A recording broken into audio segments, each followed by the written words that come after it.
Hello friend, welcome to my channel. और आज का जो मेरा टॉपिक है जेनरिक वर्सेस ब्रांड ड्रग के बारे में। जेनरिक और ब्रांड ड्रग होती क्या है और इसमें ये कन्फ्यूजन रहता है कि अगर जेनरिक है तो वो सस्ती मिलती है, क्या इसका असर होता है कि नहीं होता है, तो क्यों जेनरिक की ज़रूरत पड़ी है। जो गवर्नमेंट है हमारी वो जेनरिक पे क्यों ज़्यादा फोकस रखती है कि जेनरिक दवाई लेनी चाहिए, आज इसी टॉपिक में बात करूँगा। और ये हर किसी को जानना बहुत ज़रूरी है। बने रहे मेरे साथ और इस वीडियो को अंत तक जरूर देखें। सबसे पहले करते हैं कि दवाइयाँ बनती कैसी है। फार्मास्यूटिकल इंडस्ट्री के अंदर सबसे पहले जो ड्रग तैयार करनी होती है उस ड्रग के लिए रॉ मेटेरियल लाया जाता है और रॉ मेटेरियल से उसकी प्रॉपर जो मैन्युफैक्चरिंग है, मैन्युफैक्चरिंग बनने के बाद क्वालिटी कंट्रोल डिपार्टमेंट उसको टेस्टिंग करता है और उसके बाद वो मार्केट में जाता है। तो इससे ये तो वो चीज़ होती है जो रूटीन में होता है। बट कुछ ऐसे ड्रग होते हैं जिस ड्रग का सबसे पहली बार उसका परीक्षण होना है या सबसे पहले उसकी मैन्युफैक्चरिंग होनी है। तो उसको बनाने के लिए सबसे पहले फार्मास्यूटिकल इंडस्ट्री में जो R&D डिपार्टमेंट होते हैं या F&D डिपार्टमेंट होते हैं, ये क्या करते हैं, एक नए फॉर्मूलेशन का निर्माण करते हैं। जब ये नए फॉर्मूलेशन को डेवलप कर देते हैं तो उसके बाद बहुत समय लगता है एक नई दवाई को बनने में। और उसके बाद नई दवाई बनने के बाद उसकी स्टेबिलिटी से लेके और उसमें बहुत से कॉस्ट से टेस्ट होते हैं जिससे कि उसे पास करवाना होता है। जैसे ही ड्रग बन के तैयार हो जाती है, एक नया फॉर्मूलेशन तैयार हो जाता है, तो उसके बाद वह जो कंपनी होती है वो कंपनी क्या करती है, उसे उस प्रोडक्ट को यानी जो दवा उसने बनाई है उस दवा को वहाँ की जो गवर्नमेंट होती है उससे अप्रूवल लेना पड़ता है।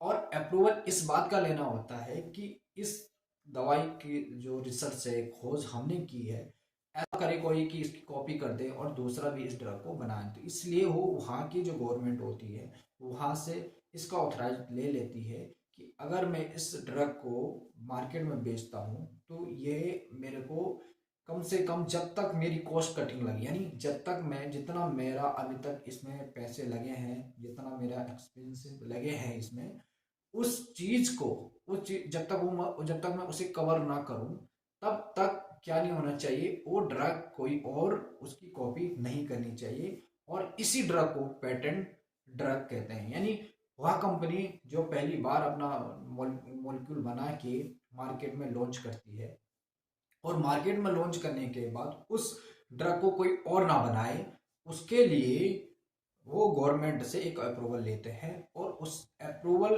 की जो प्रक्रिया को जो बोलते हैं या फिर जो उस दवाइयों को बोलते हैं उसे पेटेंट ड्रग बोलते हैं। अब ये तो हो गया पेटेंट ड्रग की बात। अब आता है इसके बाद एक ब्रांड नेम और एक आता है जेनरिक नेम। ब्रांड नेम का मतलब होता है कि कोई भी कंपनी सपोज न्यूरोसिलाइड या पैरासीटामोल कुछ भी ड्रग बनाती है तो कंपनी क्या करती है, उसके ऊपर एक अपना नाम दे देता है।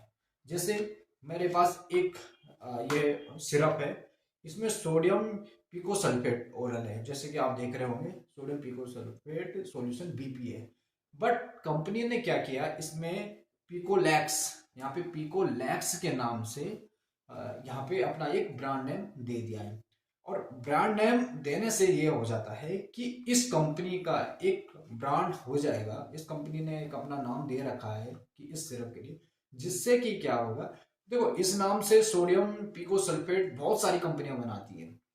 बट एक मार्केट में अपनी वैल्यू रखने के लिए, जैसे बड़ी बड़ी कंपनियां अपनी वैल्यू रखने के लिए कि सब सिप्ला है, सन फार्मा है, ये क्या करते अपना एक ब्रांड नेम रख देती है, जिस वजह से क्या है कि मार्केट में अवेलेबल होती है। तो ये है, इसके अंदर सोडियम पिकोसल्फेट है, बट इसमें जो कंपनी ने अपना एक ब्रांड दिया है उसे बोलते हैं, उसे यहाँ पे पिकोलैक्स के नाम से दिया है। ये तो हो गए कि उस ड्रग की एक अपनी पहचान हो गई, और वो किससे हो गई, उसकी एक ब्रांड नेम से हो गई। यहाँ पे बात मैं अब करूंगा कि जेनिक नेम। जेनिक नेम का मतलब होता है भाई जिसमें कोई ब्रांड नहीं हो। अगर यहाँ पे सिर्फ और सिर्फ पिको सल्फेट के नाम से अगर ये मार्केट में अवेलेबल हो रहा है, picosulphate oral suspend BP के नाम से, तो इसका मतलब ये उसका अपने एक पर्टिकुलर जेनिक नेम से हो रहा है। जेनिक नेम का मतलब है कि उसके अंदर जो एक्टिव है, जो उस दवा, जो मेन दवा है उसके अंदर, यानी जो ड्रग है वो ड्रग बॉडी में क्या करता है, असर करता है। तो जो बॉडी में असर कर रहा है वो कौन सा ड्रग है, उस ड्रग का नाम क्या है, तो उसी नाम से ही वो ड्रग मार्केट में बिकता है। जैसे पैरासीटामोल है, अब पैरासीटामोल की टैबलेट बहुत सारी कंपनी बनाती है, जैसे पैरासीटामोल बनाती है, तो पैरासीटामोल बनाने के लिए एक कंपनी ने अपना एक ब्रांड नेम जो दे दिया है, और एक वो है कि सिर्फ और सिर्फ पैरासीटामोल के नाम से ही मार्केट में बिक रहा है। तो जो पैरासीटामोल के नाम से ही मार्केट में बिक रहा है वो उसका एक जेनिक नेम हो गया, और जो एक ब्रांड के नाम पे से बिक रहा है वो उस कंपनी का एक ब्रांड नेम हो गया।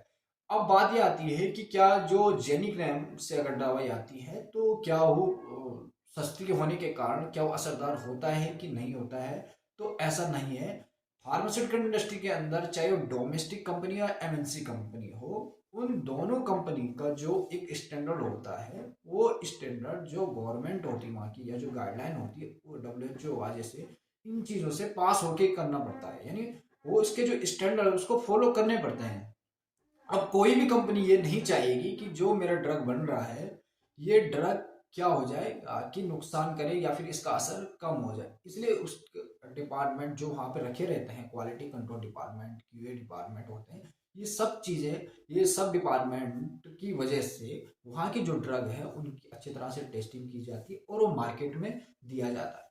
इसलिए जो ब्रांड नेम होते हैं वो थोड़ा कॉस्टली पड़ जाती है, क्योंकि ब्रांड नेम कॉस्टली इसलिए पड़ जाती है क्योंकि जेनरिक नेम मार्केट में बहुत जगह अवेलेबल होता है, और जैसे पैरासीटामोल के नाम से सिंपल दवाई लोगे आप तो मार्केट में आपको पूरा अवेलेबल, किसी भी मेडिकल स्टोर में जाओगे वहां से मेडिकल स्टोर से आपको ड्रग मिल जाएगा। लेकिन आप पर्टिकुलर ऐसा कहोगे कि मुझे सिप्ला कंपनी का इस नाम से जो पैरासीटामोल हो चाहिए, तो उसको ना रखती है, और इसलिए अब उसकी थोड़ा कॉस्ट बढ़ जाती है, क्योंकि जब उसकी डिमांड ज़्यादा हो जाती है, रख नहीं पाती है, तो उससे क्या है कि उसकी कॉस्ट थोड़ा बढ़ जाती है।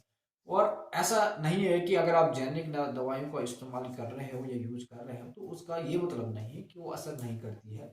इसलिए गवर्नमेंट भी इस चीज़ पे हमेशा फोकस रखती है कि जेनिक दवाई लेनी चाहिए, जिससे क्या है कि एक कॉस्ट होती है, अब हर कोई इतनी महंगी दवाई नहीं खा सकता है, तो उसके अंदर है वो ही पैरासीटामोल। अगर आप ब्रांड नेम के हिसाब से देखें और जेनिक नेम से दिखा दें तो दोनों के अंदर वो सिर्फ और सिर्फ पैरासीटामोल ही होता है।